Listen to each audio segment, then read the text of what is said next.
Guys, this is Paella. Aalis nga kami ngayon at pupunta kami ng kabilang bayan. Maglo-long ride nga kami at magsiswimming na rin. Bali, ilan nga lang kaming pupunta doon. Bibisita na rin kasi si Negrong Kulot sa ate niya. Syempre kasama ko si Mia at si Dre. Pati na rin yung mga pamangkin ko at yung kapatid ko. Yang kumikindeng-kindeng ay kapatid kong bading. Naglakad na nga kami pababa dahil nandoon yung sasakyan namin. Ang sexy naman ni Mia, labas ang tiyan. Pak, sino ka dyan, Bito? Lala ka. Na nga guys, at pababa na nga kami. Siyempre kasama ko pa rin si Mia. Nakaraan pa sana namin balak pumunta doon, pero nga lang wala kaming sasakyan kaya hindi kami natuloy. Siyempre may purpose din yung pagpunta namin doon, hindi lang basta gala. Eto na nga at pinabuhat ko na nga si Mia kay Kuya Angel. Dahil kunti pa nga lang ang nalalakad ay pagod na. Ito nga pala yung sasakyan namin guys, magtuturo-tora nga lang kami. Malaki naman yan kaya kasyang-kasya kami. Sa Sagrada nga kami pupunta guys, bandang Busuanga na siya. Bali yun po yung kabilang bayan dito, katabi po ng Coron. Pwede mo nga lang motorin, pwede rin po siyang bangka. Dumaan nga kami muna dito sa bilihan ng tubig. Dahil iba yung tubig nila doon sa tubig namin dito sa Coron. At saka baka hindi sanay yun siya ng mga bata sa tubig ng bundok. Lalo na si Mia, bulatiin pa naman. Joke. Nakapagpa-refill na nga kami ng tubig guys. At ito na naman, nagpabomba muna kami ng gulong. Syempre mas maganda yung sure tayo. Kaya ngayon daanan na yan ay gawing papalengke. Bumili na rin nga kami ng mga makakain namin. Siyempre, itong mga paboritong kainin ng mga bata, chichirya. Ayan na nga at alis na kami kaya nagmadali nagsakayan ng mga bata. Kine-check pa nga ni Negrong Kulot kung okay na nga yung gulong. Ayan na rin nga guys at umalis na rin kami agad. Dito na nga kami bandang Balulo na nito guys.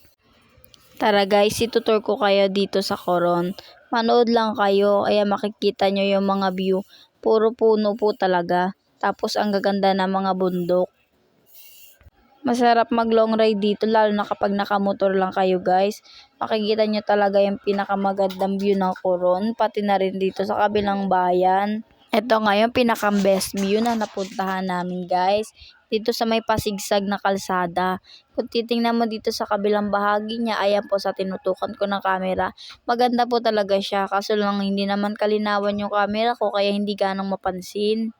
Pero guys, tingnan nyo kasi nakaka-relax talaga yung view niya. Sobrang ganda talaga at ang fresh.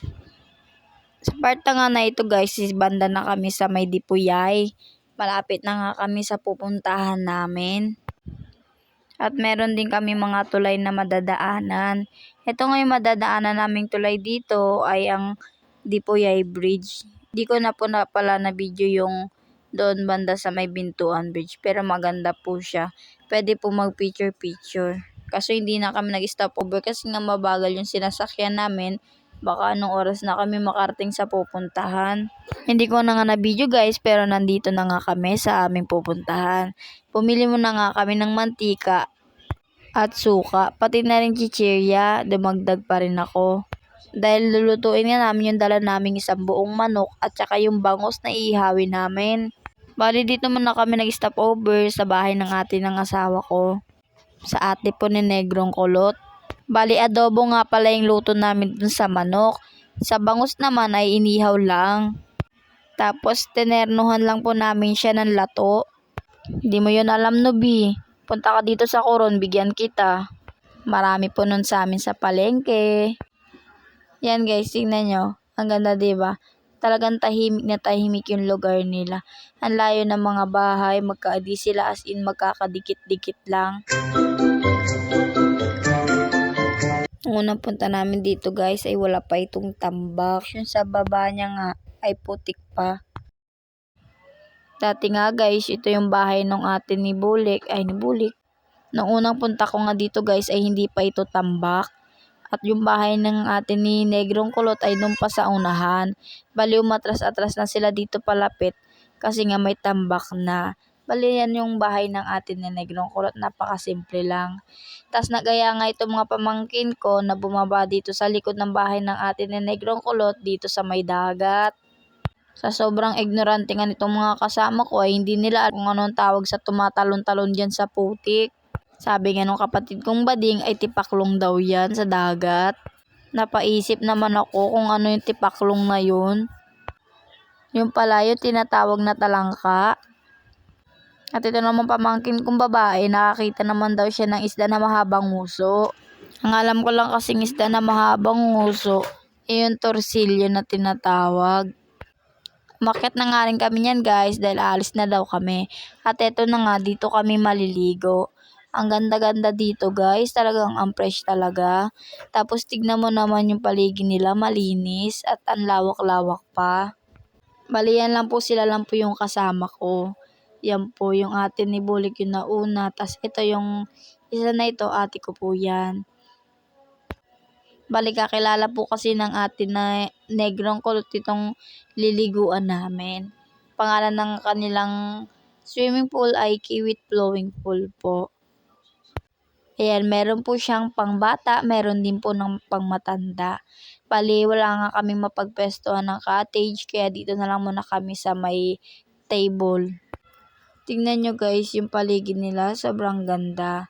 At ayan na nga, excited na nga mga bata maglangoy. Pero sabi ko nga magpahinga muna. Tapos sabi sa amin nung may-ari, mag-shower daw muna. Kaya naman ito si Mia, inaaya agad ako na mag-shower. Dahil gusto niya na agad lumusong.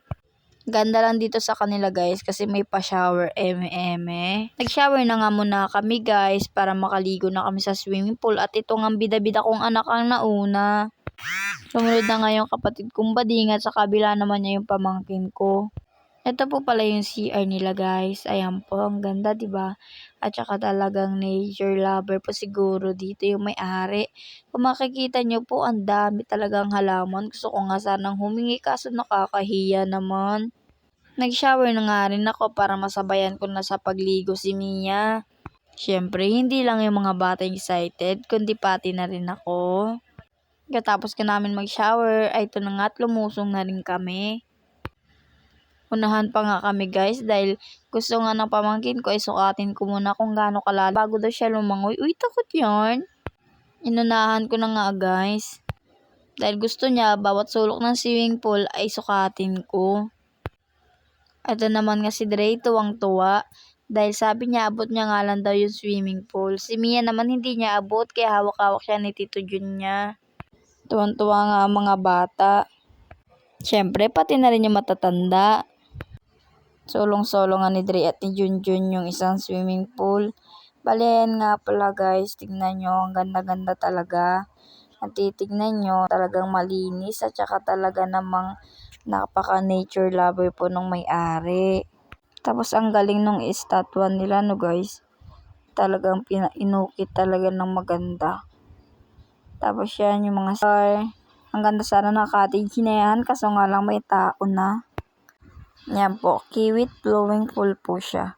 Ayan, dalawa kong pamangkin nandito sa may pangmatanda na swimming pool. Ito guys, meron din silang mga fish dito. Mga koi fish po pala ito. Tapos meron ding mga hito. Ang dami niyan guys. Nung hinagisa nung pagkain ng anak ko. Ang daming isda nagsilutang.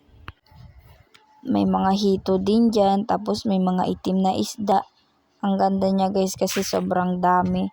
Nakabukod din yung liit sa mga malalaki. Tapos tignan niyo yung mga cottage nila. Meron din sila ditong videoke. Yan, ang ganda diba?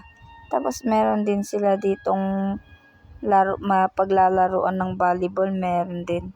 Bali dito kami sa may unahan na yun. Yun po yung atin ng Negrong Kulot. Doon po kami nakapwesto. Kung di pa po kayo nakakita ng pugita sa totoong buhay, ito lang po si Negrong Kulot. Charis! Sobrang tuwang-tuwa nga dito si Mia sa mga isda na to kaya binabalik-balikan niya.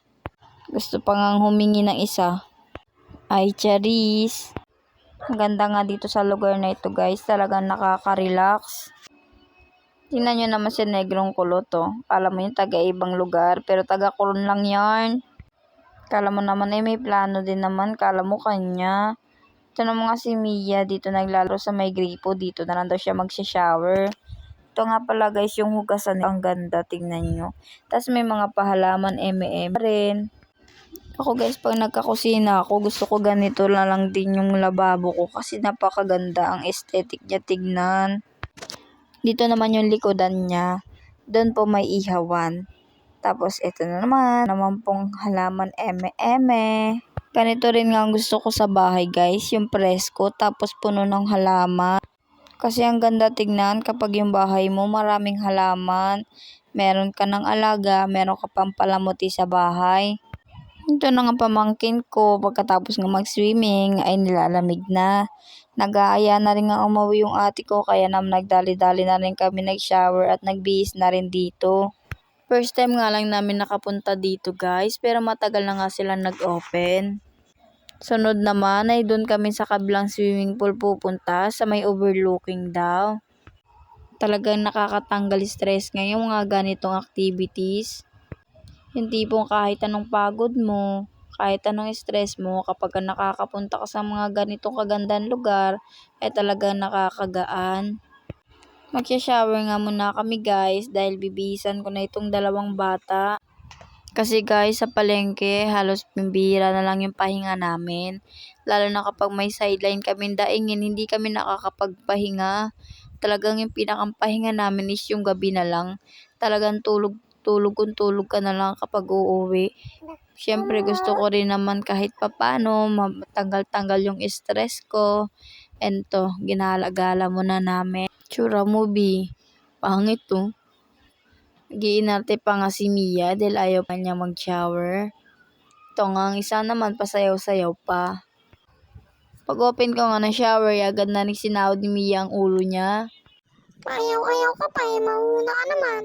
Pagkatapos nga namin mag-shower guys at ito ay gumala-gala muna kami. Tinatry ko rin ngayon trending na 0.5 ni Kuya James Jonella. Para makita nyo na rin guys yung view kung gaano kaganda. Kaso nga sobrang tirik na tirik yung araw at ang pangit-pangit naman din ng camera ko. Tapos ang pangit ko pa. Ay, pasmado. Nag-ikot-ikot muna nga kami saglit para makita pa namin yung ibang magagandang halaman. Eto at aalis na rin kami. Babalik muna nga kami saglit dun sa bahay ni ate ni Kulot. Dahil magpapahilot nga daw yung ate ko. Grabe pa nga yung tingin ni Dre. Gustong-gusto niya pa ulit maligo. Flex ko lang nga pala tong bahay na ito. Ang ganda-ganda. Babalik na nga kami sa bahay ng ate ni Negrong Kulot. At eto na nga guys. Hanggang dito na lang nga po itong aking voice over. Bye! Thank you for watching.